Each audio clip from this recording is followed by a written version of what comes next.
Hello there. Welcome to Souls and Hearts Be with the Word. And I'm Dr. Gerry Creed, a licensed marriage and family therapist in Atlanta, Georgia. I'm Dr. Peter Malinowski, clinical psychologist in Indianapolis, Indiana. All right, we've got a great show for you. This is our 44th episode. It is the 25th Sunday in Ordinary Time, where we reflect on those readings. If you have not already read them, we encourage you to go read them. Or better yet, go over to our show, Hear the Word, and listen to us read them to you and then come back. But this episode, our topic is why work is not a four-letter word. So we're going to explore that as we look at the readings. How are you doing, Dr. Peter? I'm doing well. I am doing well. It is good to be with you, Dr. Jerry. How are you doing today? Yeah, I'm doing pretty well. Yeah, Yeah. having a great day. Good, good. And it is great to be here with all of you, all of our audience, all our listeners, all our viewers. And I'm really excited about this whole aspect of work. I grew up a little bit with some of the Johnny Cash music. There's some real downplaying of work. Conflict between the workers and the man. And so forth. So I'm really interested in what your thoughts are going to be today, Dr. Jerry, about work. So Yeah, it's a great topic because most of us are doing some kind of work, whether we're employed or whether we're taking care of children or even volunteer work. Most of us do things. right. And yet it's really interesting to look at what the Gospels especially is saying about it today. I've done a little bit of looking at what the church is saying and some of its magisterial teaching. But also, what does psychology have to tell us about Right. the value of work? So we'll be exploring that. And we have a great action item related to appreciating work maybe in a new way. Yeah. So we'll get Well, into let's dive into these readings. I'm really curious. Like when you sat down with these readings, yeah, like what leapt out at you? What like grabbed onto your heart, or what grabbed onto your mind, or what just caught your attention? And so right. Well, my traditional understanding of this parable was always that these that God was just super just, right? That his ways were not the way we think about things, right? So this is the parable where the master hires these people at the early beginning of the day, agrees on a price, and then they start working on the field, and then he throughout the day he keeps adding more workers, and at the end of the day he pays them all the same, he pays them all the same, right? He right? pays them one denarius. So yeah, we're talking harvest time here. 12-hour days in the field, right? So some of these first ones are coming in at about 6 in the morning and working all day, From and then some are sunrise to sundown. sunrise to sunset. Could be more than 12 hours, right? It could be a very long day for some of these workers. Yeah, And then he's hiring them throughout the day. yeah. Yeah. Which so I actually just assumed, kind of like the prodigal son, where there's the older brother who is disgruntled because they're having a feast for the son who comes back, or the lost sheep. Like how ridiculous it is that a shepherd would go off to look for one sheep, risking the others. So I always thought of it simply, and I think this is the case, but simply as one of these. God is ridiculous in how much he is generous and cares, and he defies the rules of justice. So I can't, and sometimes we just don't get it and we don't understand. But I went a little deeper and found a few different things. Hmm. All right. What'd you find? well, okay. First of all, harvest time in Palestine, right? They was actually a beat the clock kind of event in September because they had to get everything in before the rain came. Because if the rain came and you didn't reap your harvest fully, then there'd be a lot of things spoiled. All right. So it actually wasn't uncommon for a master like that to go over to the marketplace and like keep adding people. It was a race against the clock, right? And so he was kind of grateful to get more guys out there, right? The other thing I learned is a day's wage for somebody who is not who is just a day laborer is really low, like a denarius. So a denarius is really not much. All right, you're less than in fact you're less than like a slave slash servant in the Roman period because they at least knew, generally speaking, that they were going to be fed, that they were going to have a place to live, that they were kind of taken care of. Right. Day laborers were living day by day, hoping So enough to feed their family. so real potential for exploitation too, right? Oh Like yes, they're like at the mercy of employers, right? So yeah, there's this tenuous existence with day laborers, right? Like, am I going to have enough to eat? Am I going to have enough to keep, body and soul together for another day in some yeah. cases? And so these guys would show up at the marketplace, right? Just hoping they'd stand all day. They might be standing there all day till 5 p.m., right? Hoping that they would get any work, and it was probably in hopes of feeding their family. In a lot of cases, Right. right? Right. So in fact, that the master brings them in. He kind of needs them, so he's happy to have them. And so every couple hours extra getting people on the field is actually going to might save the day. So and one denarius isn't a lot. So if you think about it, this guy that comes in, whether he comes in at 9 a.m. or noon or 3 or 5, he is basically, if he gets less than a denarius, he probably can't feed his family, like, or at least Yeah. it's something, but it's not much to get by on at all. So back in those days, there were four sesterces in one denarius, right? So a sesterces was a quarter of a denarius, and that would be the price of a healthy plate of beans, right? So it's like we're talking like, yeah, subsistence. This is like subsistence wage, right? So, and my imagination is some of these guys may have been like pursuing other places for employment. They weren't right there at sunup, right? In the marketplace, in that particular marketplace, because they were looking for work wherever they could find it. So they Right. circled back around maybe, right? Because if they had been there in the morning, they would have been hiring. He would have been hiring them, right? So they showed up. They actually showed up at the right place later on in the day to be hired. Gotcha. Oh, interesting. Yeah, Yeah. yeah, And so at the end of the day, when the master decides to give them all the same amount, he is being generous. He doesn't necessarily have to, but he had an agreed amount in the morning with the first guys. right. The guys later, it doesn't say that he contracted any certain amount with them. He said, So "I'll pay also, they're you." kind of just happy to be working and saying, "Pay me whatever." Well, he does have an agreement. He says, "I will pay you what is just." But it's just, Right. What is just, yeah, right? Interesting, right? Because then all of a sudden, all this issues around justice could start coming up, right? right. But in fact, he could technically have given them less, but he doesn't. Right, right, And he decides he gives them full day's wage. And I think the reason is because God isn't just tied to strict justice in the sense of, you work 3/4 of the day, you get 3/4 of a denarius, right, right? He's actually cares about the person. right, He cares about the person, and he makes a decision to give them the full denarius, which isn't, which still is just getting by, because he knows that they need it, right, and he loves them and right, wants to take care of them. He has right, compassion and generosity. And he sees beyond. Like the guys in the morning, yeah, they deserve their one denarius too. They contracted that and they get it. But they're thinking just of justice in very human terms, and they're thinking pretty much of themselves. Well, hey, I got one, right, but I worked a lot more than you. right. And that's all they can't see outside of it. God sees, which takes us a little bit to the first reading. First reading, Isaiah 55, which I just love. Your ways are not my ways, your thoughts are not my thoughts. As high as the heavens are above the earth, so are my ways above your ways, and my thoughts above your thoughts.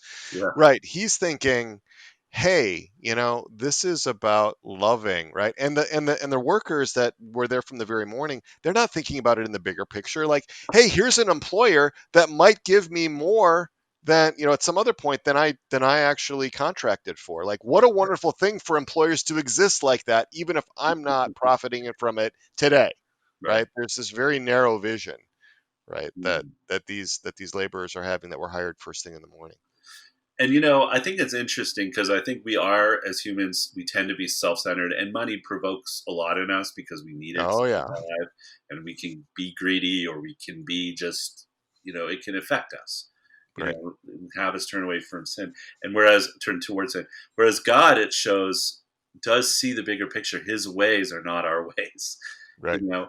And I feel like the church in its teachings. I just did a little glancing. I pulled out my book that never gets any attention at all on my bookshelf, but this Compendium of Social Teaching of the Catholic Church, which is magisterial teaching, which some Catholics kind of forget about.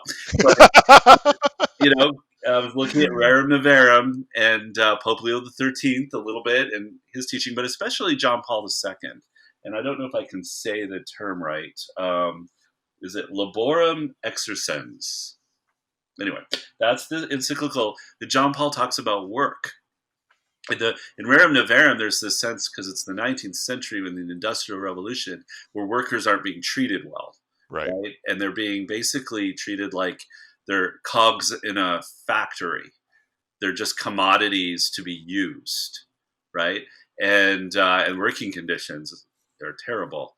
Of course, a lot of advances happen over time in most Western industrialized worlds, where human rights are recognized more and more. But John Paul brings it home. I feel like, and focuses on why we have work at all.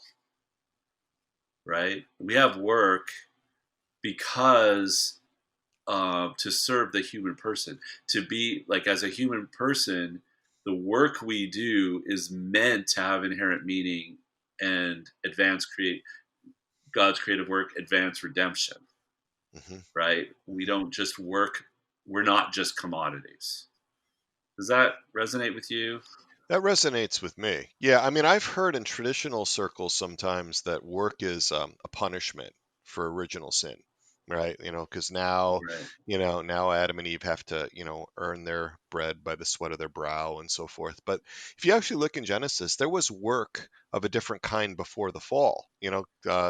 Adam and Eve were entrusted with the care of the garden, right? And Mm, so it still existed even before the fall. But I've heard some, especially in traditional circles, kind of reduce it all down to one big punishment, right. and that's actually um, not how John Paul II looks at it, for example, or how Leo the Right. 13th looks at it. Well, it's certainly not how St. Paul does Right, in the letter to the Philippians, right, because I mean he sees it right as he's working. Well, he's kind of saying, which was a little hard for me to kind of make sense of, but or to appreciate, uh, saying he'd pretty much rather die to be with Jesus.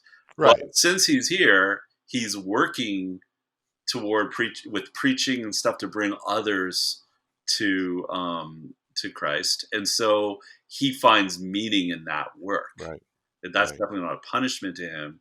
That's something he actually cares about deeply. Yeah, It yeah. motivates him, right? Well, remember, this is happening late in his life. He's writing to the Philippians very late in his life. He's imprisoned. He could be executed. He's not sure. He may have a choice as to whether he lives or dies because of how he handles his testimony, right, in the trial. Right, he could probably handle his testimony in such a Mm, way that it would ensure his death, and he could handle his testimony in a way that might help him survive. So he may actually have his life in his own hands, in a sense. I hadn't thought of that. And so but he's also a man who has been carried up to heaven, right? He has actually experienced a taste, not the fullness, but a taste of the beatific vision, Mm, right? So that compelling idea of being in that loving relationship, in that gaze with our Lord Jesus Christ, is so compelling for him in a way that we haven't experienced. So right. that this idea of like death as liberator, death as a gift, Yeah. is very strong for Paul in these days. So Oh, I like that you said that. I like how you put that. I hadn't thought about it because I was sort of wrestling with this idea. Why is Paul so narrow-minded? Like, why is he like just wants to die? And I'm like, why right, don't? And his only reason for living is to serve others, which sounds noble and wonderful. right, But why not also just to appreciate life, right? right, right, But the fact that you just said that he'd already experienced Christ in a way very few had ever, and he longed for that makes a lot right. of sense to me. Yeah, yeah, Yeah, and that he was also probably because he was in prison and realizing death may come sooner than later anyway. right, Um, right. he may have some say in that, but he may not.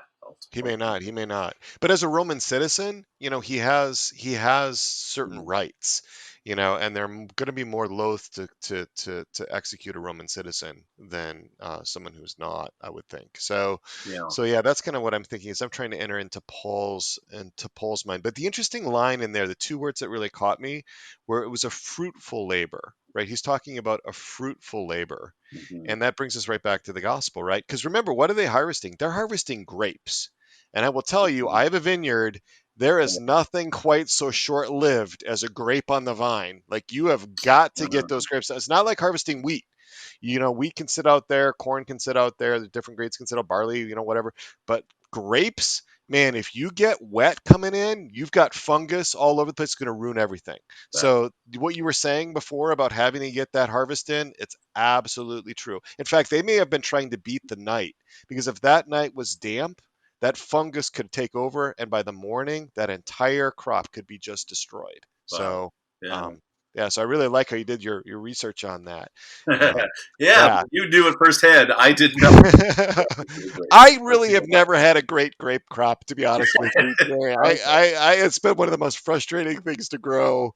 So the idea that there might be some urgency here, in the Yeah. master of the vineyard, and that he wants good all around, and that at the end of that harvest, he may have been really excited too, like, just like, what a beautiful thing that we Those, got it in, you yeah, know? those guys though that got it in, that helped out at the last hour, Right, actually might have been like, like just getting those last grapes in just in time. right, just in time. Yep, Yeah, yep, interesting. See, wouldn't have known that, right? Without that context, you wouldn't have really right, appreciated that deeper level of right, insight. If we apply that to the church, whether we apply it to the history of the church, the whole sweep of history, or we apply it to our own lives in our own churches, I think it says something to us.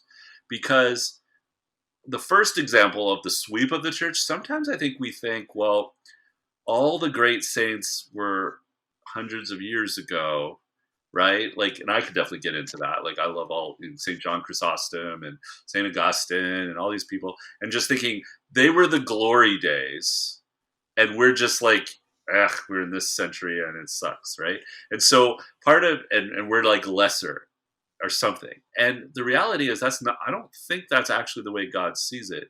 I remember once my pastor, is one church I was at, said, because we're in an Atlanta suburban area, they're huge. Like, there's 3,000 families in this one church, and there's several other churches nearby that also have 3,000 families. And he was saying our church is larger than St. Augustine's church was in Hippo, that he was a bishop for. Like, well, of course, populations were much smaller then too, but it's like, oh wow, then part of me went, well, then why aren't you more like, say, you know what I mean? Like, you have more influence over people. We're, you know what I mean? He did so much, and yet we didn't. But we're just as important as Saint Augustine, yeah, right? And in God's eyes, and we can do great or greater things than Saint Augustine, for example, potentially, right? But we sometimes limit ourselves. So that was one thought I have. The other one was just sometimes we get so entrenched in our own church and think, well, this is my church, and I've been in this parish for the last, 30 years or something, and so I own it. And somebody new comes in, and they're like, well, you better conform to the way we do things here, right? Or something, and we look at them as less than. Not true. This parable would say, in some ways, that new person, maybe they're newer to the faith or something, they're actually just as valuable, just as right, right, precious.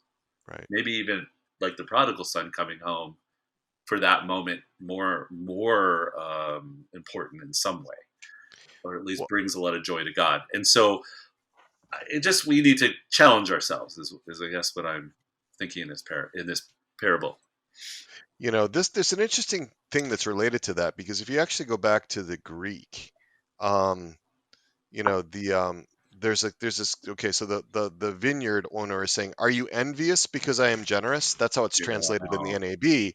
But if you actually go back to the Greek, a more literal translation is your eye evil because I am good?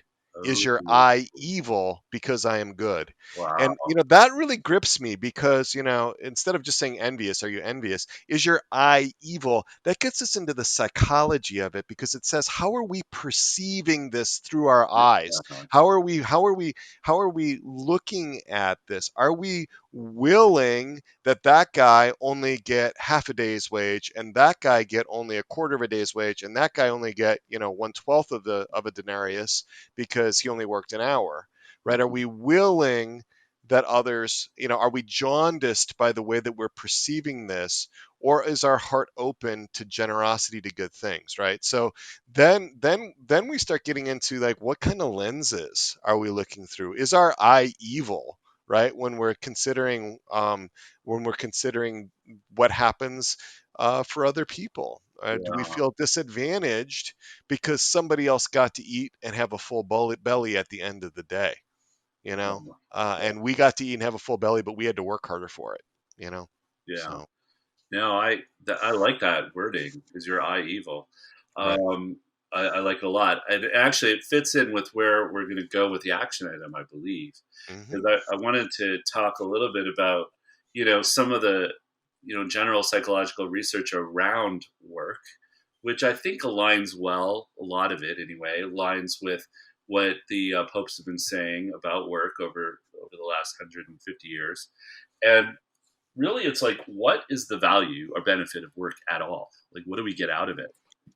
Because some people just take the attitude with work like just TGI Friday. I can't wait till it's over, Right. and then life gets good. Then I can enjoy my weekend or whatever. But I'm going to kind of explore some of, if you come up with some, jump in. But even just having friends and a social environment, for not all work necessarily does, but for a lot of people, it provides you with connections with people, Right. right? If you're working on teams or you have people to work with.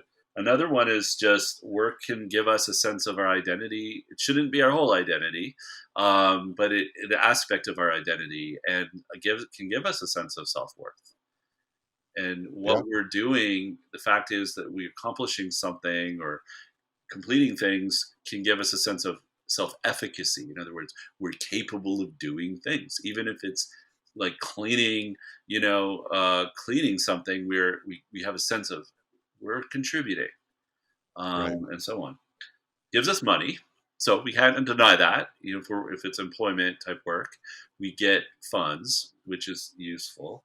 If it's not, even work that isn't, like if you're caring for children or something where you're not being paid, or taking care of a house or something, then or an elderly person or whatever, then you do get to know who you are through the work, right? Like a sense of learning about yourself, learning about others, being challenged, contributing to the good of society in some way. Right. Right. Yeah, so those Right. are all some positive ways in which work can help. Any thoughts on that or any other? Yeah, I'm just thinking about, in our current environment where a lot of people lost their jobs. A recent Mhm. unemployment stats looks like, according to the government statistics, Bureau of Labor Statistics, unemployment's dropped to 8.4%, which is a lot lower than some people would have thought. It had been up Mhm. in the 18, 19% Yeah. range for a while. But I'm just thinking about like what happens when we lose. Sometimes you don't know what you have till you lose it, right? The Yeah. old saying. So I'm curious about like thinking about, so what would it be like if I lost my job? I wonder if you've got stuff on unemployment, Yeah, for about sure. the effects of not having work, because I know that suicide lines have been high, and one of the reasons for that I've heard from those that run them are loss of job. That's like a real stressor for people. So. Yeah. Yeah, I think it really hits at for a lot of people at who they are and Hmm. their sense, their self-worth, their self esteem, you might say, because now it's like, well, what am I good for? Right. Times, right?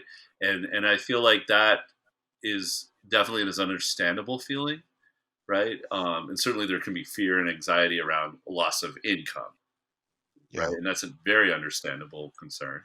But what am I good for speaks to What the am I human good for? person, and a deeper level. It can lead to deeper levels of depression and so on. And that's why, I think John Paul II's, wisdom in his encyclical so powerful because he's saying no. Every like people should have people should be paid well, or not paid well. They should be paid a fair wage. They should, work is almost a right on some level. It's almost like it's an important aspect of who we are, but not because it gives us our worth, but it's because our worth can get expressed Can through work. express through. So the dignity of work is because a human person does the work, Right. not the other way around. But I remember. Oh, sorry. no, Go no, ahead. go ahead. Go ahead. I remember reading a book called "The Life of Mary as Seen by the Mystics," and it was basically sort of a life of Mary through the eyes of four mystics. And one of the things that one of these mystics, I can't remember which one, had seen was that Saint Joseph was bedridden for the last 8 years of his life. Oh, really? And yeah, and that was really troubling to me, right? Because at the time, several years ago, when I read this, the whole idea of being laid up in bed and having the Blessed Virgin serve me hand and foot, and having Christ himself, provide for, like, he'd be working so that I can have my bread and my broth, and all of that. Like, that was really hard for me to take. Like, if I was in St. Joseph's position, because I have a lot of really utilitarian attitudes, at that time, and I Right. still got some of them today. Like, I'm valuable because I do good things, like I make podcasts, or or whatever, and that's not where our worth comes from. And so that was something for me to meditate on, is Saint Joseph patiently enduring a bedridden condition for 8 years before he died. And Yeah. so, and that even in that place he had work, right? He was praying, he was counseling Jesus, right? He was carrying out the roles that God had for him in those difficult circumstances. So But our teaching is basically that life is sanctious, or is precious, sacred, from right, conception to natural death. natural death, So right, even if he is not able to work or really right, provide much, even if it's not providing a lot of counsel because he's ill or something, right, he's still right, that worth there's something. is intrinsic, so Yeah. that's what you were saying about the work being one expression, not the expression, but one expression. You said an expression, right? Not the expression. Exactly. Because I think, especially in North America, especially in the United States, there's this attitude that I work, therefore I am, right? Like, Right. my goodness, my value comes from my productivity. And as we move toward, a culture of death that, encourages euthanasia, for example, it's like it's Right. based on a quality of life, and utilitarian principles and so forth. It's like, wow, that stuff is like, that's Mhm.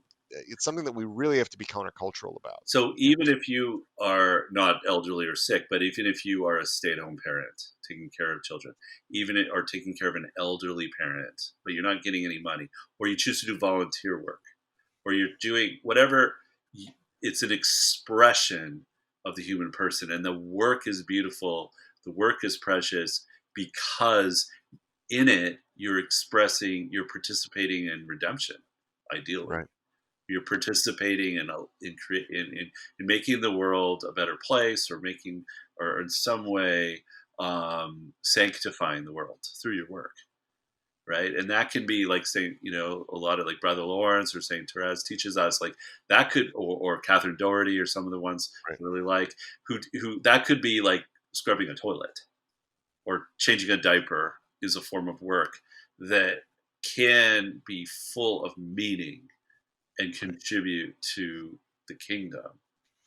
You Right. know? Saint Therese of Lisieux, talks about how we don't have to do great things.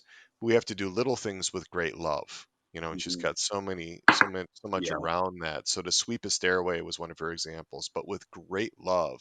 I mean, there she's ennobling the work, yeah, and lifting it up to, a divine, to having divine, or to having eternal value, right? right, It's because of the love, not because of the greatness, or the magnitude of the act.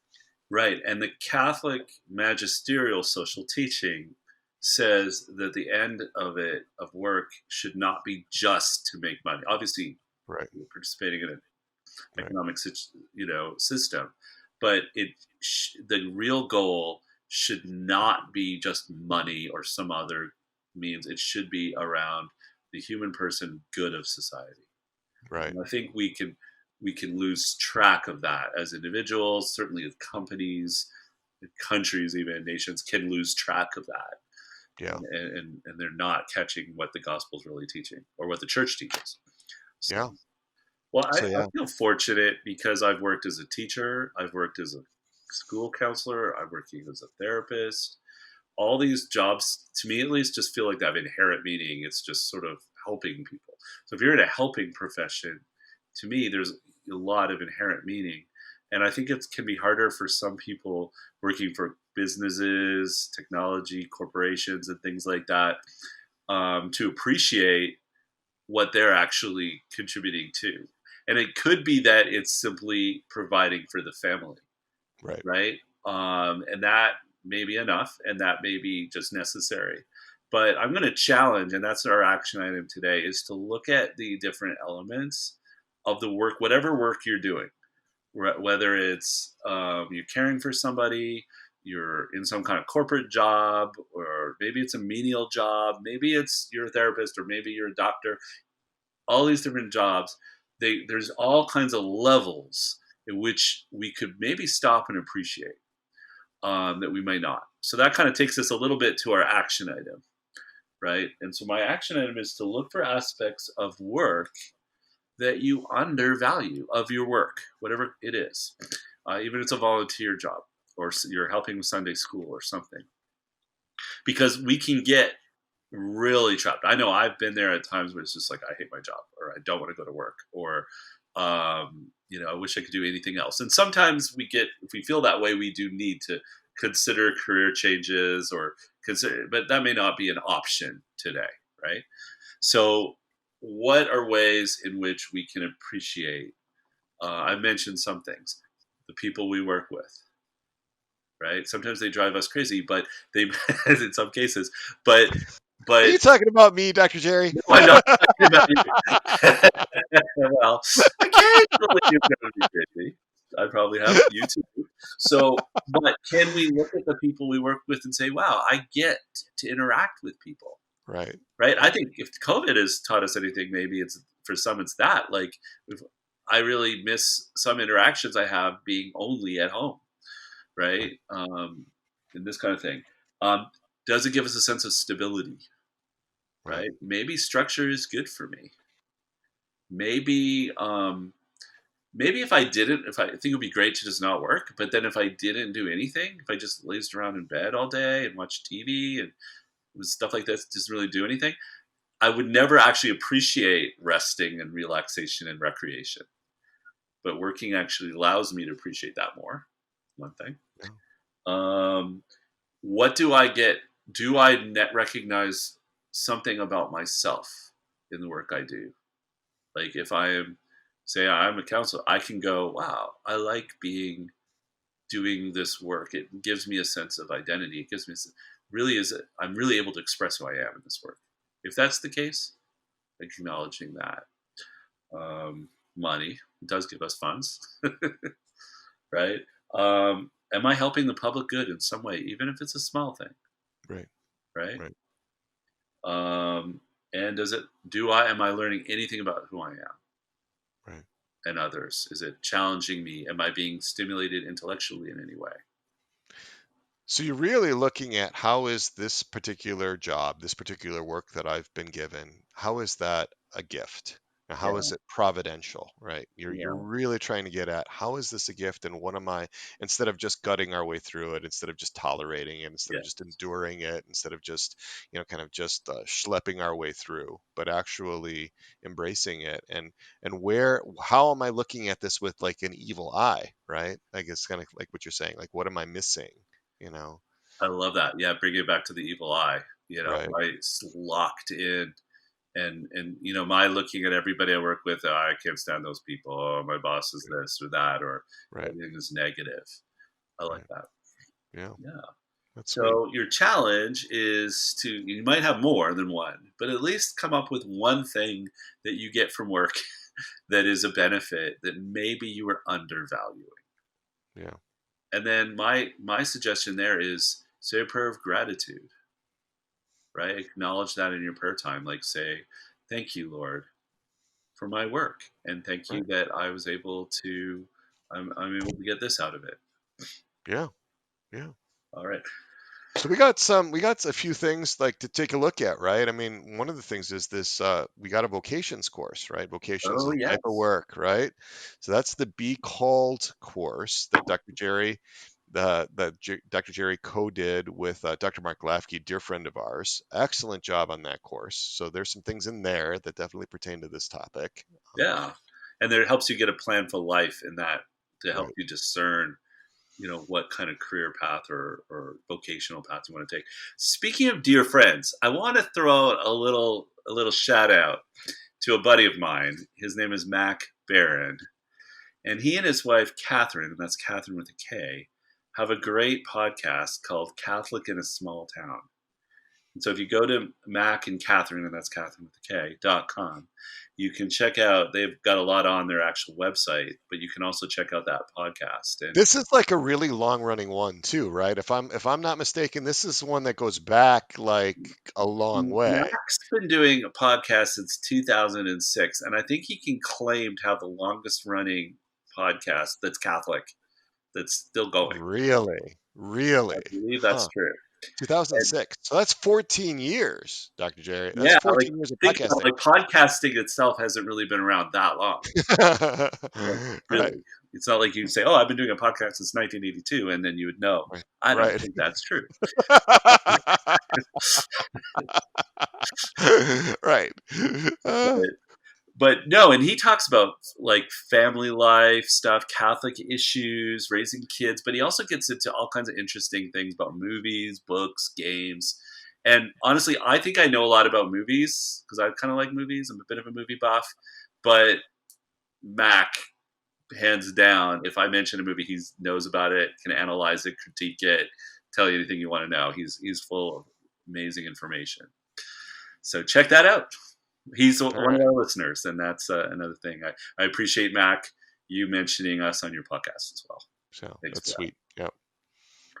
All right. Well, we are excited to be completing this episode today, and we're gonna have because we're getting closer and closer to 50. I feel like we have to do something big when we hit 50. Um, but we'll have to say goodbye until next week. We hope that you will join us on soulsandhearts.com and check out all our courses, all our blogs, and all the material. We're bringing together Catholic mental health professionals and others from around the country to just provide stuff you can't get anywhere else. Yeah. All right. So until next time, be still. Believe. Be loved. Be loved. Take good care. God bless you all.